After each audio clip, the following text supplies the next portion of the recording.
құрметті студенттер, біз РМС-5 деген құрылғы арқылы жарық дифракциясы құбылысын анықтау тақырыбын өтеміз. Соның практикасы РМС-5 деген бізде рабочее место студента деп аталады.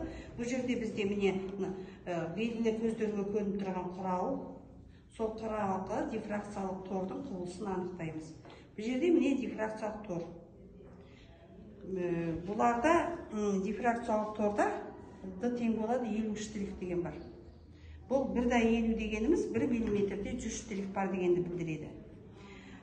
Сынап шамы, содан кейін мына жерде саңылау. Мына жерде саңылау 0,25 саңылау деген беріледі. Бұл шыққан кезде сынап шамынан белгілі бір саңылауда жарығымыз өту керек. Содан коллиматор дейді, осы коллиматор арқылы өтеді. Коллиматорда жаңағы жиынтығы, линзаның жиынтығы, біз өткен сабақта өткенбіз жиынтықты. Жиынтық дегеніміз екі бірдей линза бар деген сөз. Соны коллиматор деп айтады. Сол коллиматор арқылы бізге зрительный труба дейді, міне түтік, көру түтік арқылы анықтап, қаншалықты дифракциялық тордың мәнін барын білу керекпіз. Бұл жерде ең маңыздысы былай. Бізде D дегеніміз дифракциялық тордың периоды. Значит, біз ең бірінші формуланы еске түсіріп аламыз. Қандай?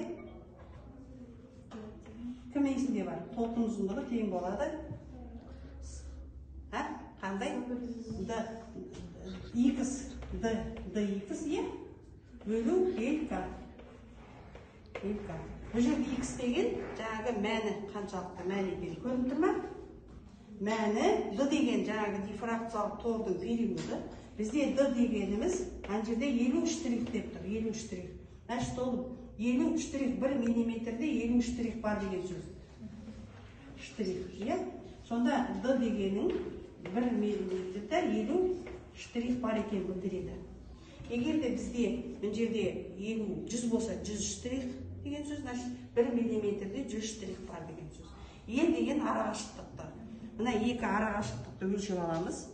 Сол арақашықтықты өзгертуге де болады, үй тұрақты шамада. К деген ол реті.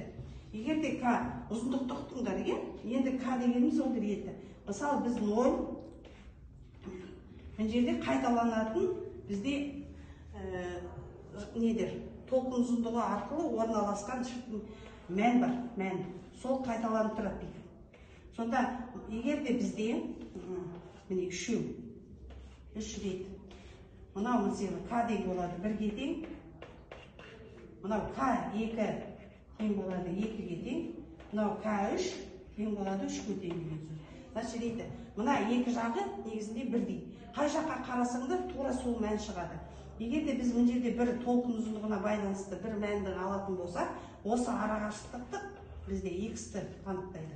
Осы арқылы мәндерін қойып толқын ұзындығын анықтаймыз.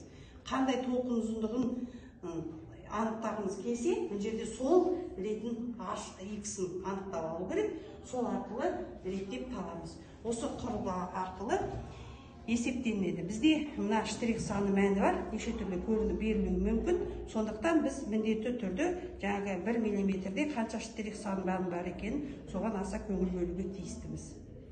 Іске сәт!